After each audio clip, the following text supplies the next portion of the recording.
Hello, this is Raf Alvarado, and welcome to Exploratory Text Analytics. In this video, we're going to look at some word embedding examples. Just a quick overview of the article I asked you to read on historical linguistics, and not really an example, but looking at the case of analogical reasoning or the semantic algebra. Okay, for example one, historical linguistics. So I asked you all to read Hamilton, Leskovec, and Jurafsky's 2018 article, Diachronic Word Embeddings Reveal Statistical Laws of Semantic Change. And what they do in this article is apply word embeddings to explore these statistical laws of semantic change, and they provide good examples of testing the significance of their findings. So this, along with, I try to pick articles that are exemplary so you can imitate them in doing your own research. But this one, along with the themes in literature, the DiMaggio and Bly's essay on topic models in the arts, those are really good, high-level, works that employ these methods in a solid framework that is make sure that their claims are statistically significant, but they're also interesting and push the field so that it'll appeal. And this is very important, especially to those of you, if you're interested in going into this field of computational humanities, if you will. It's very important that your research be viewed as important, not just because of its methodology, but because of its actual findings. And that's what this article does. It derives or develops two laws of semantic change. One they call the law of conformity, and the other the law of innovation. And I say this is kind of a big deal because it is. These are important historical linguistic observations that I think are going to be important for the field going forward. Also, very nice, always nice to have the data on which the findings are based available. So there's a companion website. I have a link to it in the syllabus or on the course site, and you can go to there and you can actually download all the data and all the trained word vectors that they use to derive these conclusions. So the method is just summary form. They took 6 large corpora of text from 4 languages over 2 centuries. So they looked at English, German, French, and Chinese. And for each of these, they created a word embedding. Then for each language, they aligned these languages based on time-based groups. So the idea is to make sure that the corpora over time align with each other so that you can make some principled observations about change across compare across the different languages.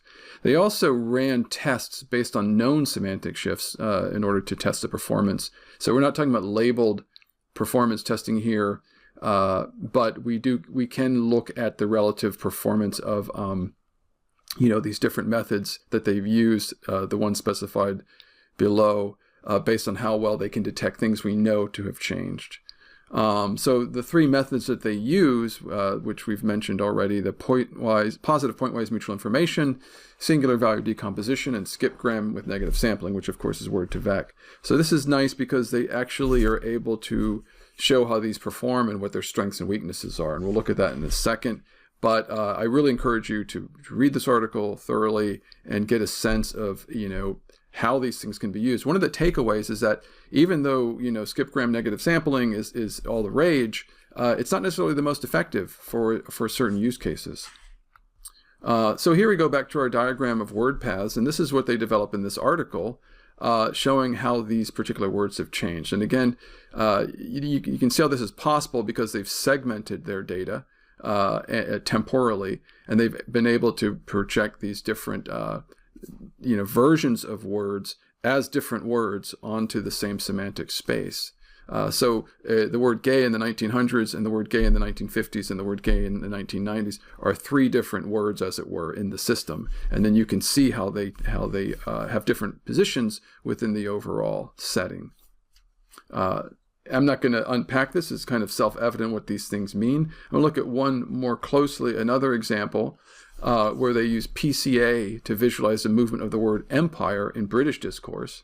And this is very interesting. You can see this sort of almost, I wouldn't call it Brownian motion, but you do see an interesting movement here of the word empire dancing around in the upper right quadrant and then moving down below to this meaning in 1979 to 2010.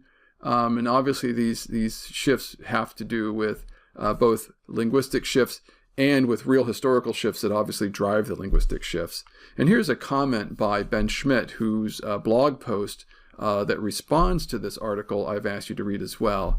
He says the following: I would gloss this, that is the previous diagram, to say that empire remains in a relatively similar semantic space until 1945, although it drifts from a space of national greatness, unity, and solidarity toward a more technical language of dependencies and possessions. But then, after 1945, the parliamentarians tend to forget that they ever had an empire at all. In the post-Thatcher period, the British speak of empire in the same breath as Stalinism, Napoleonic adventures, and the Asiatic empires of the past. So this is very interesting because if you know your history, 1945, the world really changed because the old colonial order of which Britain was the principal sort of a figure. You know, we lived in what's called the Pax Britannica before World War II. And at the end of that, everything changed. India became independent. Many of England's possessions fell away. The Middle East was released from British rule to the extent that it was, ruling that area. I gloss very quickly over these important facts. But the point is that everything did change. And of course, the notion of empire itself became unpopular. And today it's a word of great derision to say colonialist, which is closely related to empire. And that diagram, to go back, really shows that movement. And this, obviously this would be really interesting in looking at political discourse of a variety of kinds, nowadays looking at newspapers and so forth. So if any of you are interested in doing that kind of research, you should consider that. So here are some examples of where they've charted known semantic changes. Gay, fatal, awful, nice, broadcast, monitor, record, guy, call. They show, where they move toward and what they move away from when the shift starts, and the source of the description of that semantic change. So this is what's really nice about this article. It's not just observations about, hey, this word awful has changed. There's actual research on each one of these changes that they're using and then validating. It's kind of a mutual validation. They're validating the articles that cite these changes, but also the articles are validating the method. And that's the latter is the more appropriate way of characterizing this. And then they're able to talk about new discoveries that they've come up with using the different methods. And so here at this table below, you see the top 10 words that changed from the 1900s to the 1990s. Interestingly, PPMI only really surfaces one, but it surfaces started. SVD surfaces headed, calls, gay, and actually, and SGNS surfaces wanting, gay, check, starting, major, actually, and headed. That you can read more in more detail what these things mean, but and obviously read the article to get more depth. But you can see that it's an effective tool for looking at these changes. But of course, the purpose of this article is a little bit different than just coming up with an inventory of things that changed. They want to make observations about the nature of change. Right? That's really the end game here. Just as a physicist doesn't want to talk about, this or that particle moving, you want to come up with general laws of motion. So here we have laws governing the rates of semantic change, and here are the two that we talked about earlier, described in two figures.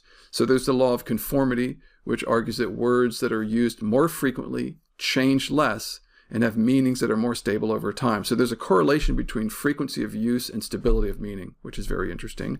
And then there's the law of innovation, which is that words that are polysemous, that's a different trait, words that have many meanings, actually change at faster rates, which that makes sense. Actually, both of these, if you think about them, make sense, and I want you all to do that, to think about what would cause these things to happen.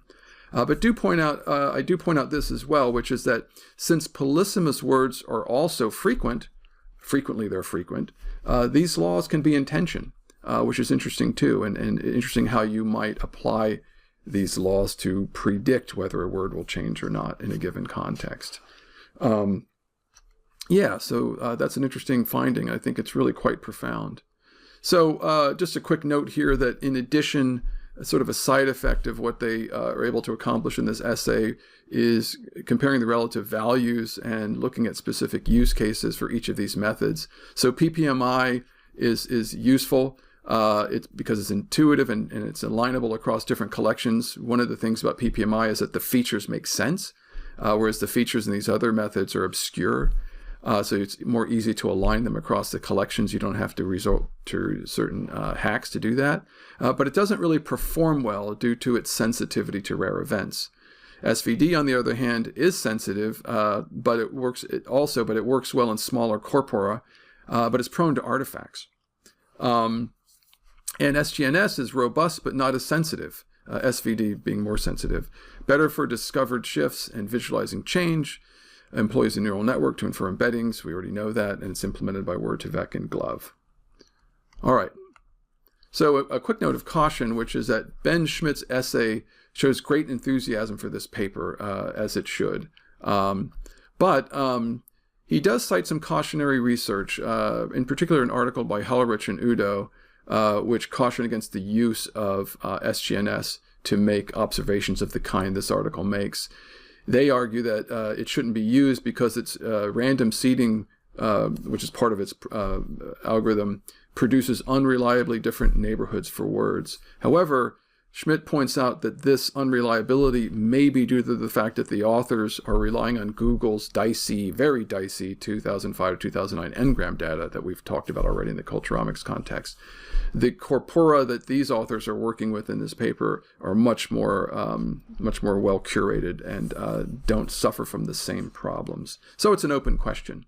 Room for more research.